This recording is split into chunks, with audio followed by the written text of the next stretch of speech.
রিজভী ভাই এখন ডাক্তার।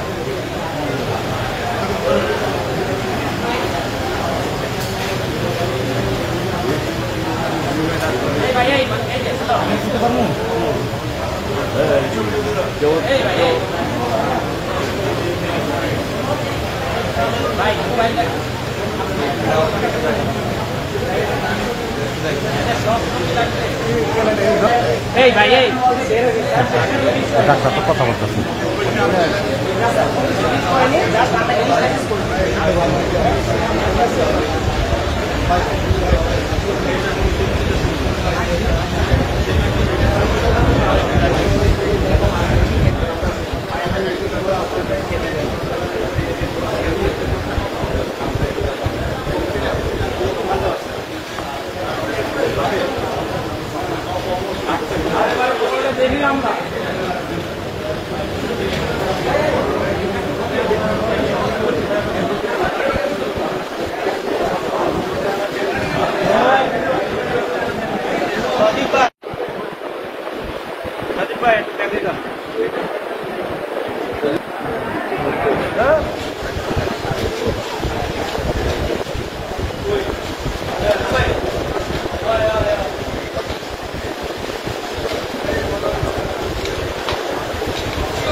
যে সমস্ত নেতাকর্মী, সাধারণ মানুষ, বিশেষ করে আমাদের সাধারণ ছাত্ররা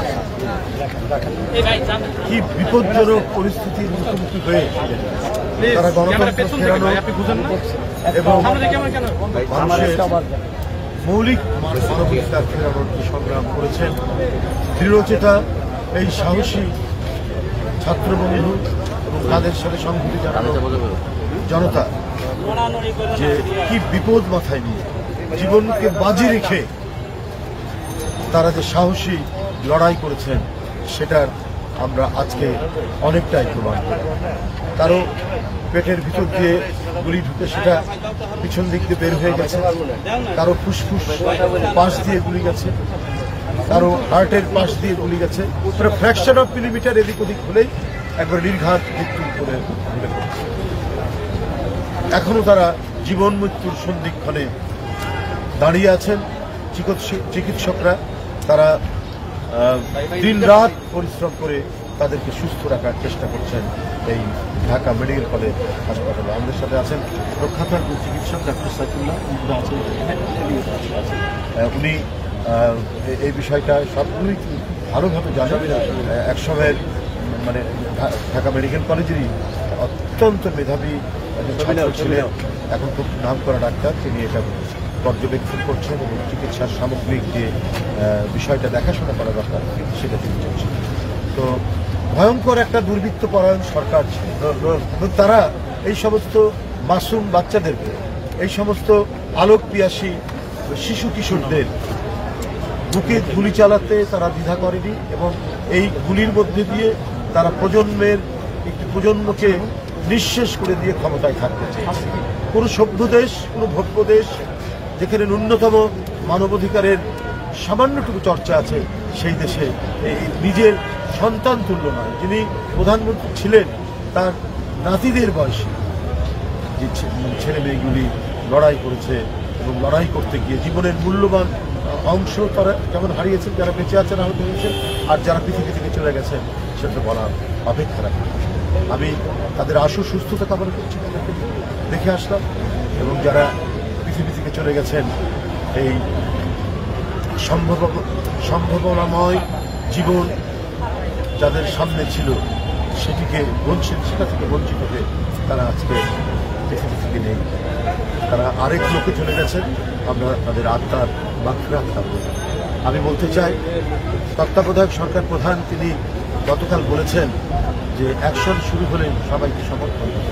আমি মনে করি দেশের আপমন জনসাধারণ, গণতন্ত্রকামী মানুষ, একটি দুষ্কৃতিকারী ছাড়া সবাই